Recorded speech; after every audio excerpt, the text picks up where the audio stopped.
Optic, Gambit, and Fnatic themselves are not Valorant's first dynasty. Actually, no one is, yet.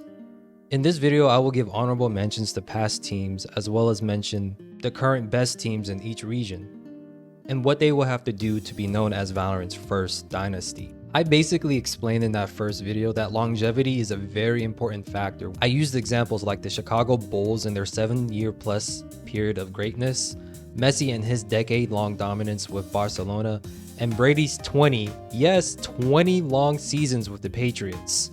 All those teams have one thing in common, if you haven't noticed already. They all lasted longer than a year. We've already seen teams and players in the VCT have major fall off after just 1 year of being good. Also, Valorant and esports in general are different. They move a lot faster than your traditional sports. So saying an esports team has to have 7, 10, or even 20 years of dominance is unrealistic and not a fair standard either, especially when you realize that Valorant's only been out for 4 years. So this is my criteria. First, you have to be a winner at the international stage. Second is the time frame. I think anywhere between 2.5 to 3 years is a good bare minimum, depending on how much of an imposing force a team was during this time frame. And third, a group of players have to be placed in the top 4 in the majority of tournaments during a calendar year. I'm okay if you have one bad event per year, because this game can be mentally taxing. Even the likes of Messi, Jordan, and Brady themselves had small slumps during their run, but those were just a short period and didn't affect their overall year. However, at the end of the day, this is Valorant. It's a tournament esports that gives you a lot of second chances with its formatting. Having back-to-back poor tournament results hurts your case a lot, in my opinion. And this was my rankings of the top teams after Masters Tokyo.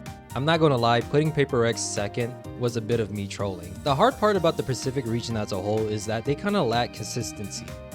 After their second place finish in Masters Copenhagen, they got grouped in back-to-back tournaments, which I can't include in a possible dynasty run. However, they were able to lift the first ever Pacific trophy, making them one of the few kings of this region. They will go on to get 3rd place in Masters Tokyo with a content creator as their sub, basically the equivalent of the time that Shroud was on Sentinels. Truly proving that Valorant is a team-based game and why you can't blame just one player for a group's failures. Next, they will get 2nd place in Champs 2023. As someone who was rooting for Paper X, I still feel like they got scammed. They beat EG in the tournament already, but because Valorant is an esports of second chances, EG won the rematch. So in my opinion, it's not fair that EG got a second chance to draw up a counter strategy and Paper X didn't. I would love for Riot to do a bracket reset for the last 2 teams, kind of like how it's done in fighting games for situations like these, but I doubt they ever would.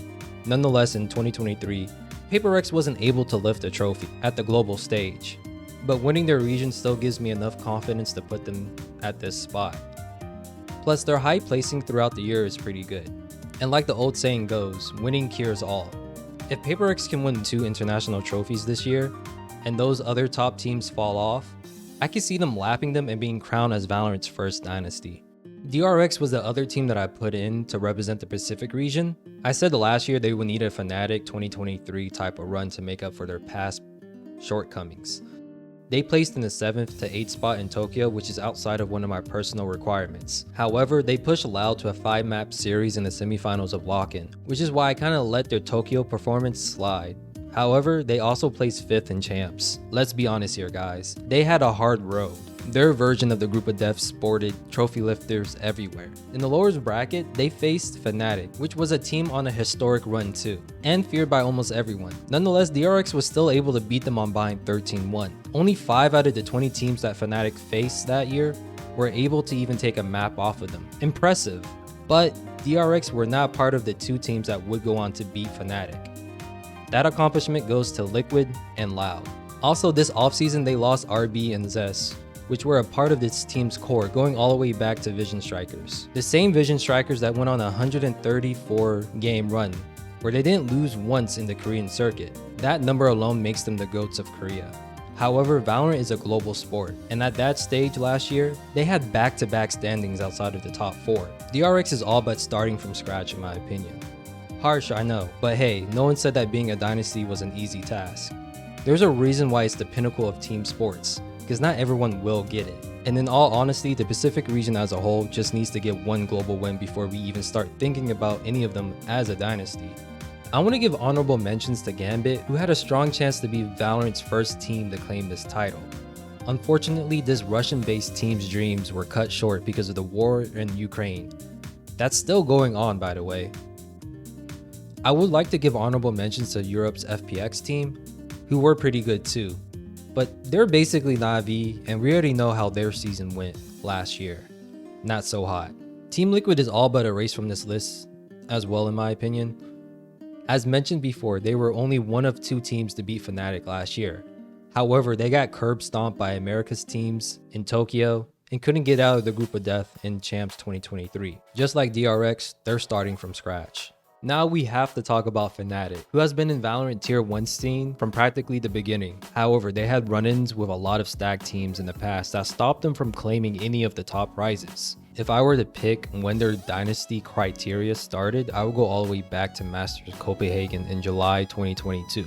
They got knocked out by tournament winners FPX and finished top 4. They went backwards a little bit in Champs 2022, finishing 5th, but I'm okay with that placement because first it was Champs and second it was still within a 1-year period. And I'm sure you guys already know how well Fnatic was eating in 2023. First place in lock-ins, second place in EMEA, first place in Tokyo, and 4th place in Champs 2023.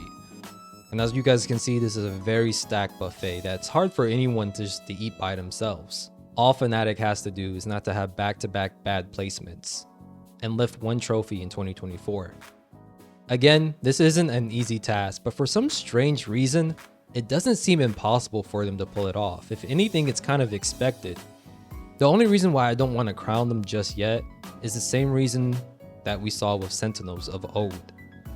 No one predicted this team being left behind as hard as they did, after their great year too. I doubt the same will happen to Fnatic, but all it takes is a few meta changes and not being able to adapt for them to see a red carpet of losses. And before we talk about the current America's Best team, we have to give honorable mentions to Optic. Partnership put an end to this team's incredible run.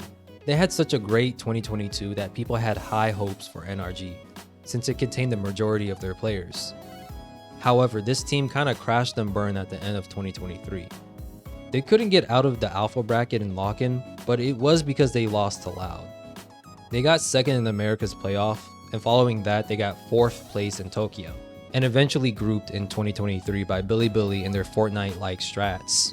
They basically have a new crew too, since Artis, FNS, and Som are gone, and are replaced by the likes of Ethan, Demon One, and Marv. Next is EG.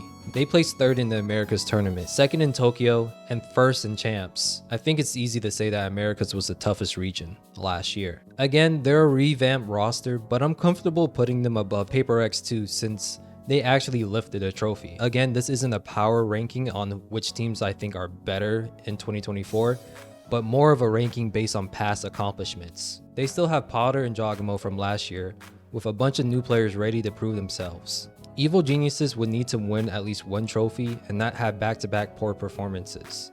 EG may be the most likely to fall off. Hopefully they can prove that statement wrong in 2024. And now we have Loud, who from the very beginning went on a tear, just ripping through the competition. Since this core was known as Bacata e Amigos, they had a 17-0 run starting from the Brazilian circuit all the way to Masters Reykjavik, where they came in 2nd place to Optic. They got grouped in Masters Copenhagen, but bounced back with a win in Champs 2022. 2nd place in Lock-In, 1st place in Americas, winless at Tokyo, but 3rd place in Champs. And with a cherry on top, they beat Fnatic twice. And just like them, they can't have back-to-back bad placements. And I think lifting just 1 trophy in 2024 should do the trick.